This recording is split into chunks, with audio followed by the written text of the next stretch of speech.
David Henshaw, a respected businessman, and Emma Callahan, a bright university student, never imagined their lives would end in terror. But in the shadowy streets of Liverpool, their deaths marked the beginning of a chilling series of murders that would shake Merseyside to its core. The rain had been falling all evening, soaking the narrow streets that wound their way down to the Liverpool docks. City was used to bad weather, but that night the atmosphere felt heavier, as if something unseen lingered in the air. On the edge of the river, where the shadows of cranes stretched across the water, a car sat quietly with its headlights dimmed.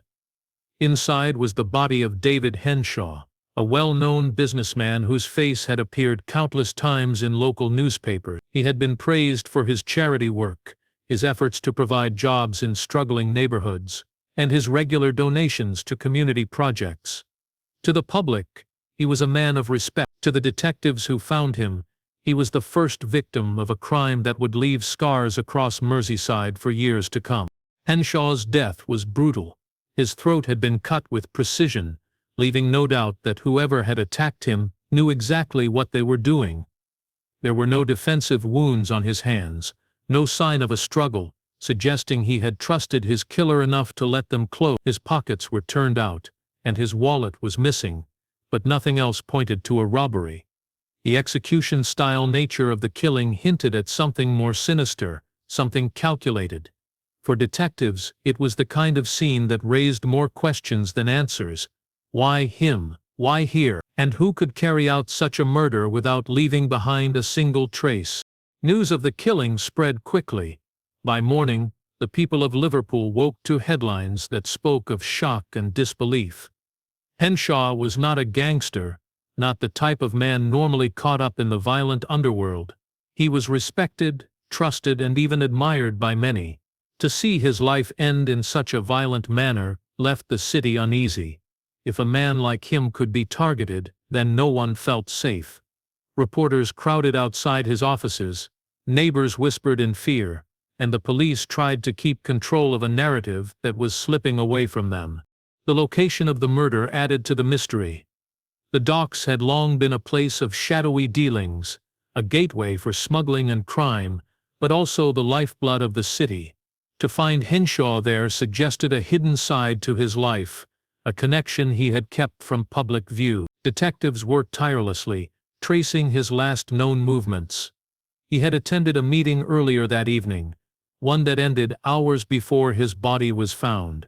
Colleagues said he had been in good spirits, planning new ventures, talking about expanding his work. Nothing gave the impression that he was a man marked for death. Yet, as officers scoured the scene, they discovered one detail that would haunt them. On the passenger seat, placed neatly as if left on purpose, was a small silver coin. It didn't belong in the car, nor did it match anything Henshaw was known to carry. At first it seemed insignificant, but in time it would become the signature of a series of murders that shook Merseyside to its core. The first night of blood had passed, but for the people of Liverpool, it was only the beginning. 2 weeks after the death of David Henshaw, Liverpool was still trying to come to terms with the shock. People gathered in pubs, on street corners, and in offices, speaking in hushed tones about how a man so well known could have met such a violent end. The police urged calm, insisting that they were usuring strong leads, but behind the scenes the investigation was already faltering. Forensic results revealed little, and though detectives interviewed dozens of people connected to Henshaw, no clear motive emerged. The silver coin found in his car remained an oddity, treated almost like a curiosity rather than a clue. That was until a second body was discovered, and suddenly the coin became the focus of everything. Emma Callahan was a 22-year-old university student, with her whole life ahead of her. Bright, ambitious, and admired by her friends, she had no ties to the criminal world. She was last seen leaving the library late one evening, walking the short distance to her flat in Toxteth. When she failed to arrive home, her friends grew worried, and within hours she was reported missing. Days later, her body was found in an abandoned terraced house, one of many left derelict after years of decline. The scene was disturbing in its cruelty. Emma had been strangled, her body left carefully arranged in the middle of the room, as if her killer wanted her to be discovered in that exact way, and placed neatly beside her hand was a small silver coin. The discovery of that coin changed everything. It was no longer an isolated murder. The police began to speak of a possible connection. But the press were faster, dubbing the unknown killer the coin killer. The name stuck immediately, splashed across front pages and whispered in conversations across the city. The thought that a serial killer could be stalking Liverpool filled people with dread. Streets emptied earlier in the evenings, women walked home in groups, and parents grew fearful for their children. The city, already scarred by its struggles with drugs and gang violence, now had something darker to fear. Someone who killed without reason and left a chilling signature behind. For detectives, the case grew even more complex. Unlike Henshaw, Emma had no enemies, no hidden business connections, and no reason to be targeted. Her death appeared random, senseless, and cruel. Yet the presence of the silver coin tied her fate to his. Investigators combed through her life, questioning friends, family, and classmates. They found that she had volunteered at community events, helping local charities and occasionally assisting with fundraising dinners. It seemed unremarkable, the kind of thing many students did. But when detectives learned that one of those events had been hosted by none other than David Henshaw, the pieces began to shift. The murders were no longer random. The victims had crossed paths, however briefly. As this revelation surfaced, fear deepened. If two people from such different walks of life could be linked and killed, who else might be next? The streets of Toxteth, already tense from years of hardship, now pulsed with suspicion. Everyone watched their neighbors, wondering if the killer was someone they passed every day. For the police, the silver coin had become more than a clue. It was a taunt, a calling card left by someone who wanted to be remembered. And as the investigation stumbled forward, the people of Liverpool braced themselves for the possibility that the killer was far from finished. Liverpool had lived with crime for generations, but what was happening now felt different. The murder of David Henshaw had rattled the city, but with the death of Emma Callahan, panic began to seep into everyday life. The press fanned the flames, printing bold headlines that spoke of a coin killer stalking the streets. Newspapers sold out before midday, and television reports replayed grim images of the crime scenes. Each story seemed to sharpen the fear, painting Liverpool as a hunting ground for a ruthless predator. Ordinary routines changed. Streets that once bustled with late-night energy grew quiet. Pubs closed earlier than usual, and students who once walked freely across campus now traveled in groups. The city had slipped into a state of constant unease. Detectives worked around the clock, but progress was painfully slow. Teams pored over CCTV footage from the docks and Toxteth, searching for a shadow, a car, or any clue that might place the killer near the victims. They followed countless leads, sightings of suspicious men, rumors of gang feuds, whispers of revenge, but each one fell apart under scrutiny. Behind closed doors, investigators argued bitterly about the direction of the case. Some believed the killings were personal, tied to old debts or secrets. Others insisted the silver coins marked the work of a deranged individual feeding off the city's fear. The lack of clear answers left frustration growing, both inside the task force and among the public. Then came the first real thread of connection. As detectives combed through Emma's past, they discovered her name listed on volunteer records for a fundraising event held the previous year. The event had been organized by David Henshaw, the very man whose body had been discovered by the docks. It was not the kind of link anyone expected, but it was undeniable. Emma had helped run the registration table that night, greeting guests as they arrived. On paper the connection seemed thin, yet in a case that had offered little else, it became the first true link. When the detail reached the media, the story shifted dramatically. No longer were the victims viewed as strangers drawn together by chance. Instead, the killings looked deliberate, purposeful. Theories filled the air. Some said Henshaw had been hiding shady business deals, and Emma, through her volunteer work, had stumbled across something she should never have known. Others speculated that the killer was targeting anyone who had crossed paths at that event. A list of potential victims quietly shrinking one by one. The thought sent ripples of fear through the city. People who had once attended Henshaw's gatherings began to look over their shoulders, wondering if they too might be marked. The police faced mounting pressure.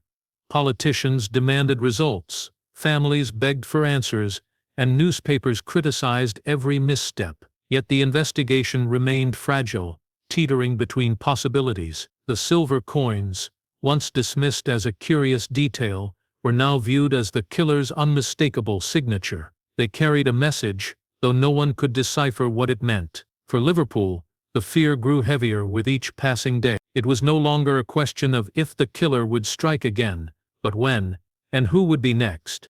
Detectives knew they had stumbled onto something bigger than a coincidence.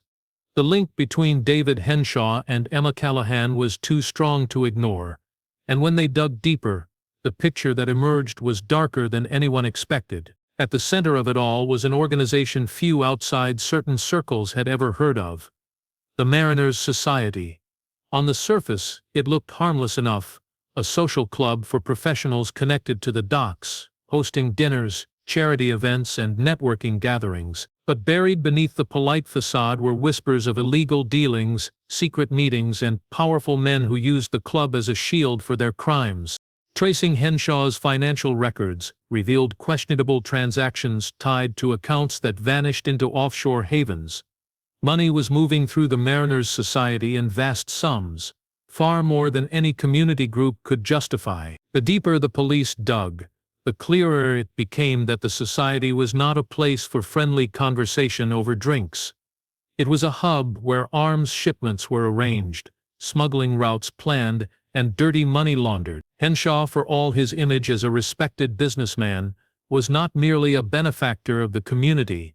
He had been profiting from a criminal empire hiding in plain sight. The revelation changed the way the murders were viewed. Suddenly, the silver coins seemed less like the random token of a deranged killer and more like a message. Whoever was responsible for the killings was sending a warning, carving fear into the city while striking directly at the society. But why had Emma Callahan been chosen? She was not a criminal, nor a member of the group.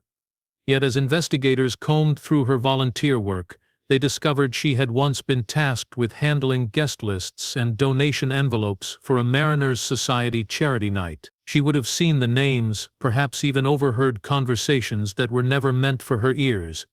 Innocently or not, she had brushed against a secret powerful enough to cost her life. The detectives struggled with how much of this to reveal publicly. Admitting the existence of the Mariners' Society risked exposing a network of influence that reached into business, politics, and even law enforcement. The task force found themselves blocked at every turn, files disappearing, and leads quietly dismissed. It became clear that someone high up wanted the society's name kept out of the headlines. This only deepened suspicions that Henshaw had not been the only one with blood on his hands. Among the investigators, a grim theory took shape. The murders were not the work of a lone killer at all, but a calculated series of strikes carried out by enforcers within the society or those aligned with it. The coins could be a symbol, a marker used by the cartel behind the scenes to send a message to anyone thinking of betraying them. If Henshaw had been punished for greed, and Emma silenced for knowing too much, then others could be next. For the first time, detectives began to see Liverpool not just as a city under threat from a serial killer, but as the battleground of a hidden war between powerful men determined to protect their empire at any cost. Mark Riley was not the kind of man who drew attention to himself. A dock worker by trade, he spent most of his days unloading cargo and his nights drinking quietly in backstreet pubs. He had no family to speak of, few friends, and kept to himself in a city where silence often meant survival. For years he had blended into the background of Liverpool's working class, a man invisible to most. But when forensic investigators discovered traces of Emma Callahan's hair fibers inside a van registered in his name, that invisibility vanished overnight. Suddenly, Riley was at the center of a storm that threatened to engulf him. His arrest was swift and public. Newspapers splashed his name across their front pages, branding him as the likely coin killer. Neighbors who had once nodded politely at him now claimed he had always seemed odd, too quiet, too detached. The city, desperate for answers, began to believe that the nightmare might finally be over. Yet beneath the surface, the case against Riley was far from certain. The hair fibers were real, but they proved only that Emma had been inside the van at some point, not that Riley had killed her. Still, the circumstantial evidence was strong enough for detectives to dig deeper into his life. What they uncovered painted a troubling picture. Riley was no stranger to violence. In his younger years, he had fought in underground boxing matches, brutal affairs where men exchanged blows for money in warehouses and basements across the city. The fights were unsanctioned, often overseen by criminal gangs who used them to settle debts or recruit enforcers. Riley had gained a reputation for his ferocity, a man who never backed down no matter how badly he was beaten. Though he eventually walked away from that world, the scars it left behind, both physical and psychological, never truly faded. Investigators soon connected Riley to members of the Mariners' Society. He was not a member himself, but his work on the docks put him in close contact with their operations. Cargo shipments came and went under his watch, and his name appeared in logs linked to containers flagged by customs for inspection. Though he had never been caught smuggling, it was clear that Riley lived in the shadow of men far more powerful than him. To detectives, this placed him in the perfect position to act as a disposable tool for the society, someone who could carry out their dirty work without drawing suspicion. When Riley was questioned, his response shocked the investigation. Rather than deny everything, he admitted his past connections to the docks and the fights, but insisted he had nothing to do with the killings. He claimed he was being set up, framed by men with influence who wanted a convenient scapegoat. His story seemed desperate, the kind of thing suspects often said, but parts of it rang uncomfortably true. The suddenness of the forensic discovery, the ease with which his van had been linked to Emma, and the pressure from above to close the case all suggested that Riley might not be lying. For the police, this left a troubling dilemma. If Riley was guilty, the city could finally breathe a sigh of relief. But if he was telling the truth, then the real killers were still at large, protected by layers of power and corruption. And while Riley sat behind bars, the streets of Liverpool remained restless, haunted by the possibility that the next coin had already been marked for someone else. The city of Liverpool was beginning to realize that the nightmare was far from over. Just as the police prepared to interrogate Mark Riley further, another body was discovered, this time in the shadowy area of the Mersey River near the old shipyards. The victim was a man with a reputation in the local underworld, a known enforcer for a rival gang who had been involved in the city's drug and smuggling operations. His body had been dumped in the water, washed against the dock walls as the tide carried him downstream. And there it was again, unmistakable and chilling, a small silver coin carefully placed beside him. The signature of the killer had returned, even while Riley was in custody. The revelation sent shockwaves through the investigation. If Riley was behind the first two murders, how could this third have occurred while he was locked in a holding cell?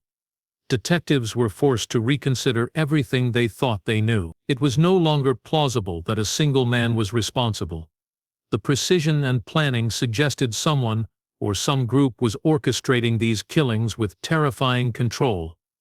Riley, who had seemed a likely suspect, now appeared to be a pawn in a much larger game. The discovery of the third victim added another layer of complexity. The man had enemies, and his death could easily have been dismissed as gang-related violence. But the silver coin tied the murder to the previous killings, making it clear that this was no ordinary crime. Someone was sending a message, and the method was deliberate, calculated, and designed to instill fear. Liverpool's residents, already on edge from the first two murders, now faced the unnerving reality that the killer, or killers, were working with precision, targeting victims who were seemingly unconnected yet marked by the same terrifying signature. For the detectives, the challenge became understanding the pattern. They re-examined the connections between all three victims and discovered subtle, almost invisible links. Henshaw's financial dealings through the Mariners' Society, Emma Callahan's volunteer work at his charity events, and the gang enforcer's past involvement in dock shipments all intersected at one point or another. It was becoming increasingly clear that the murders were not random acts of violence, but carefully chosen strikes, each serving a purpose. Someone was eliminating threats, witnesses, or perhaps anyone who could compromise a hidden network operating silently within the city.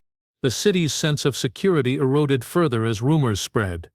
Locals whispered that the killings were part of an organized campaign, a war fought in silence by people powerful enough to avoid detection. Fear took hold, particularly among those who had connections to the docks or to the Mariners' Society.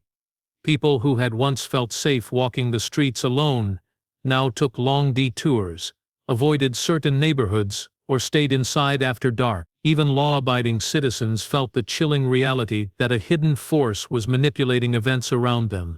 For the police, the third murder forced a shift in strategy. They began to suspect multiple perpetrators or at least a network capable of carrying out killings while diverting attention. Riley, once the center of the investigation, was reclassified as a possible victim of circumstance, a man trapped in a web of power far beyond his control. Each new clue only deepened the mystery, revealing a city where trust was fragile, appearances were deceptive, and the true scope of the killings was far larger than anyone could have imagined. Liverpool, once proud of its resilience, now faced the terrifying realization that the nightmare was far from over. The investigation had reached a turning point, though not the kind anyone had hoped for. As detectives sifted through the tangled web of evidence, a shocking truth began to emerge. The murders were not random acts of cruelty or the work of a lone, deranged individual. They were part of a carefully orchestrated plan designed by people who had far more power and influence than anyone in Liverpool had imagined. Every detail, the victims, the locations, the silver coins, pointed to a single conclusion. There was a puppet master behind it all, someone using fear and violence to maintain control over a criminal empire hidden in plain sight. Financial records from the Mariners' Society became the key to unraveling the mystery. Investigators uncovered vast sums of money flowing through the organization, funds that were unaccounted for and traced back to Henshaw. It became clear that he had been skimming millions from shipments passing through Liverpool's docks, shipments that were part of an international cartel operating quietly but effectively in the city. His murder, once believed to be a random act, was now revealed as a calculated punishment. Henshaw had crossed people who were not only ruthless, but capable of orchestrating violence with perfect precision. The connection to Emma Callahan became chillingly obvious in this new light. She had stumbled across sensitive information during her volunteer work, perhaps noticing discrepancies in donation records or overhearing conversations that should have remained secret. Her death was not a mistake, it was a silencing, a way to eliminate anyone who might compromise the cartel's operations. Each coin left beside the victims now took on a terrifying significance. It was a signature, a mark left by those who wanted everyone to know that defiance would be punished, and that the cartel's reach extended even into the seemingly quiet streets of Liverpool. As detectives pieced together the network, the scale of the operation became terrifying. Riley, the dock worker, had been nothing more than a disposable pawn. His arrest had been convenient, a way to create the illusion of progress while the real killers remained free. The third victim, the gang enforcer, had similarly been removed because he had knowledge that could threaten the cartel's operations. The killings were strategic, aimed at controlling information and eliminating anyone who posed a risk to the organization's profits or secrecy. For the people of Liverpool, the revelation was both shocking and terrifying. The notion that an international cartel could operate in their city, invisible yet deadly, shattered the sense of normalcy they had clung to since the first murder. Families worried about their children, residents feared walking the streets at night, and the police were acutely aware that the masterminds were far beyond their reach. The coins, once seen as a curious or symbolic detail, were now understood as a deliberate psychological weapon, designed to instill fear, establish dominance, and remind the city that no one was untouchable. By the time detectives fully understood the puppet master's identity, it was already too late to confront them directly.